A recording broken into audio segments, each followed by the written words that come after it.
আমার প্রথম রিমান্ড ছিল 9 দিন।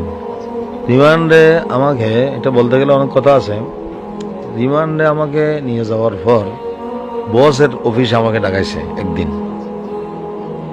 র্যাবের একজন ম্যানেজার গেছে, আরো অফিসাররা গেছে। র্যাবের ম্যানেজার চেহারা দেখতে একটু লাগে ছাকমার মতো, কিন্তু সে বেশি রাগী। সে নিজেই বলছে, তারা তো প্রথম আসামি বলতো আমাকে, 2 দিন পর্যন্ত আসামি বলছে। এরপর আলহামদুলিল্লাহ হুজুর হুজুর বলা আরম্ভ করেছে। আমি আপনাকে স্টেজে টার্গেট করেছিলাম, অর্ডার ছিল ওইখানে আপনাকে গুলি করা, 2 মিনিটের ভিতরে আপনি সরে গেছেন। এখন কিন্তু স্যার চাইনি, এখন আমি ডিএবি অফিসে আপনাকে রাখবো না, এখান থেকে আমাদের র্যাবের অফিসে নিয়ে যাও।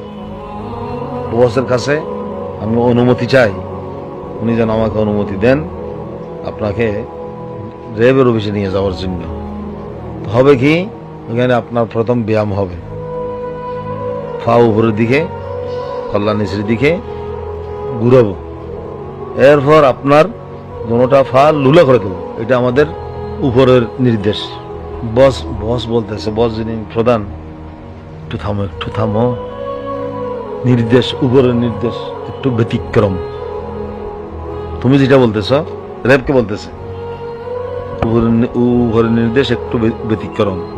এটা বলতেছে কে? বস এটাও বলছে এই আসামি আমার কাছে থাকবে, তোমাকে দেবো না, এখানে থাকবে। আল্লাহর রহমত আর কি। র্যাব নিয়ে গেলে কিন্তু অবস্থা কিরকম হতো সেটা আল্লাহ তাআলা জানে। ওখানে আমার উপর একটা প্রেশার ছিল, ওটা কেটে গেছে। এরপর 2 জন অফিসার আমাকে এটা বলছে যে হুজুর আপনার উপর বেশি প্রেশার ছিল বামদের শাহবাগীদের, কিন্তু আলহামদুলিল্লাহ এটা কেটে গেছে। এই প্রেশার হলো এটা, দুটা ফল লুলা করা আর এইভাবে ঘুরানো। তারপর থেকে অন্যান্য অফিসাররা আর কোনো সেরকম কিছু করে নাই, কিন্তু জিজ্ঞাসাবাদ করেছে, অনেক রকমের জিজ্ঞাসাবাদ।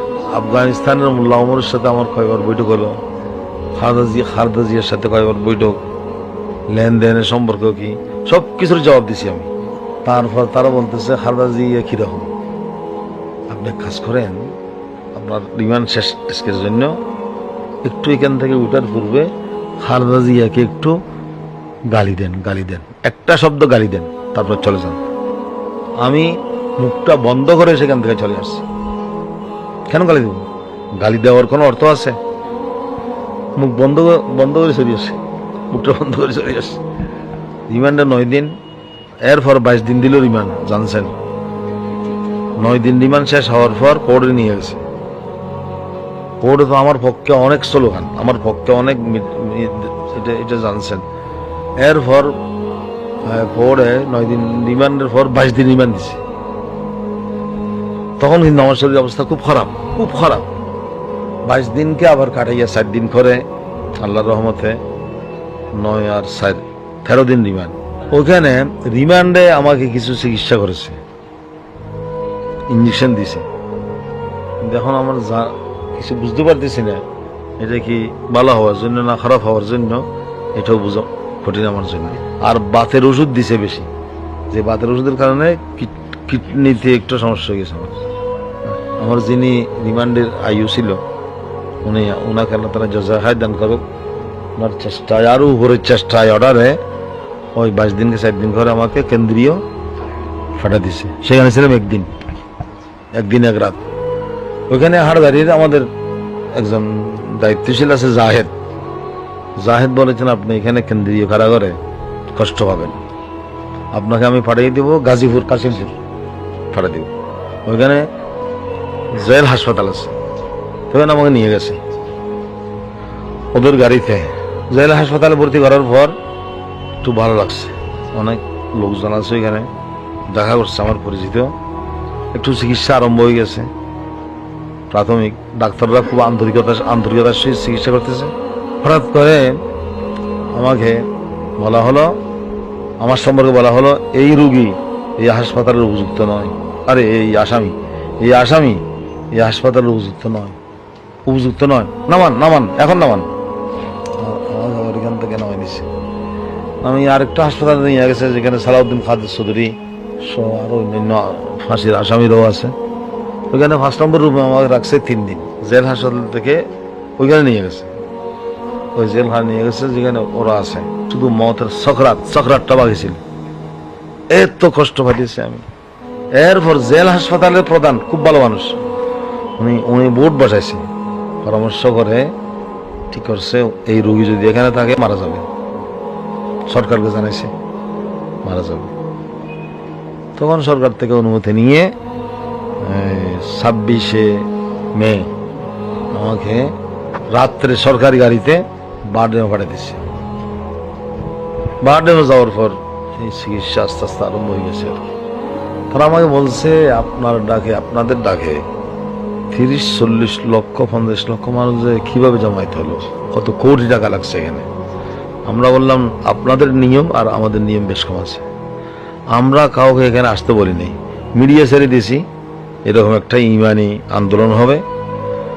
সমস্ত মানুষ নিজের উদ্যোগে, নিজের খরচে, নিজের গাড়ি ভাড়া, নিজের খাবার নিজের নিয়ে খরচ করে আসছে নিজের ইমানি দায়িত্ব পালন করার জন্য। আমরা কাউকে আনার জন্য গাড়ি ভাড়া নেই, কোনো উদ্যোগ নিই। আমরা প্রচার করেছি, মানুষ এসে গেছে। এই হিসাবে ইনশাআল্লাহ এই ইমানি আন্দোলন চলতে থাকবে। একজন বড় গোয়েন্দা সংস্থা, গোয়েন্দার অফিসার, নাম বলবো না, এখানে এসে আমার কাছে জিজ্ঞাসা করতেছে আবার যদি আপনারা ডাক দেন এরকম কি সমাবেশ হবে? আমি বললাম এর চাইতে আরো ডাবল হবে। বিএনপির সাথে জামাত শিবিরের সাথে আপনাদের লেনদেনের সম্পর্ক কি? বিএনপি এবং জামাত শিবির থেকে আপনাদের লেনদেন কিরকম হয়েছে? আমি বললাম আল্লাহর কসম 5টা টাকাও তার থেকে আমি গ্রহণ করি নেই, আমরা কোনো লেনদেন করি নেই। ওদের সাথে আমাদের লেনদেন কোনো সম্পর্ক নেই, সাংগঠনিক কোনো সম্পর্ক নেই। হ্যাঁ, টাকা পয়সার ব্যবস্থা, নিজের খরচ, নিজের খাবার। যে কোনো মুসলমান ধার্মিক এই হেফাজত ইসলামের সদস্য, হেফাজত ইসলামের সাথে থাকতে পারবে। যে কোনো পার্টি যদি সে ধার্মিক হয়, মুসলমান হয়, রাসূলের উম্মত হয়, তাহলে হেফাজত ইসলামের সাথে থাকতে পারবে। কিন্তু কোনো দলীয় এজেন্ডা নিয়ে নয়, পার্টিগতভাবে নয়, রাজনৈতিকভাবে নয়, অরাজনৈতিকভাবে ইমানি আন্দোলন হিসাবে, মুসলমান হিসাবে থাকতে পারবে। আমার জন্য যারা দোয়া করেছে, সগুলো অস্ত্র জ্বালাইছে, রোজা রাখছেন, এটা আসলে তারা শুধু কেবল আমার জন্য করে নাই, এটা ইসলামের জন্য করছে, এটা ইসলামের উদ্দেশ্যে করছে।